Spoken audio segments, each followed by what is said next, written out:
আমাদের বায়ু দূষণের একটা বড় সোর্স হচ্ছে পাতা পোড়ানো, ময়লাগুলো একসাথে করে পোড়ানো।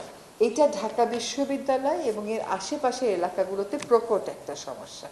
আপনাদের মাধ্যমে, আপনাদের প্রশাসনের মাধ্যমে সকলকে একটু অনুরোধ করতে চাই, যারা এই যে বাগানে কাজ করেন বা আবর্জনা ব্যবস্থাপনায় আছেন, সকলকে যদি ডেকে একটা স্ট্রিক্ট ইনস্ট্রাকশন দেওয়া যায় যে একটা গর্ত করে এই আবর্জনাগুলো রাখতে হবে, আর যত প্লাস্টিক পাবেন সব আমাদের প্রাণ কোম্পানিকে দিয়ে দেবেন, ওরা বানায়, ওরা এটা রিসাইকেল করবে।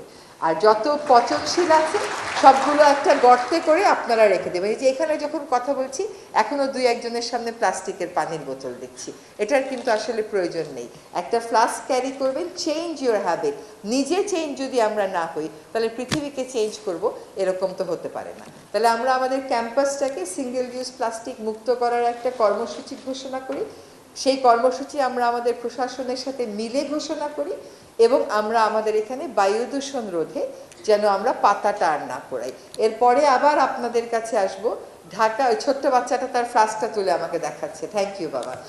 আরেকটা কাজ আমরা করি, সেটা হচ্ছে ঢাকা ইউনিভার্সিটি ক্যাম্পাসে আমরা একটা হর্ন মুক্ত করার ক্যাম্পেইন করতে পারি কিনা। ওইটা যদি আপনারা রাজি থাকেন তাহলে আমি আমাদের ডিপার্টমেন্ট অফ এনভায়রনমেন্ট থেকে আপনাদের প্রশাসনের সাথে কথা বলে এটা আমরা একটু করি। মাসব্যাপী একটা হর্নমুক্ত ক্যাম্পেইন করার কাজ আমরা শুরু করি। When I say Dhaka university, I don't exclude Dhaka medical college and KUET.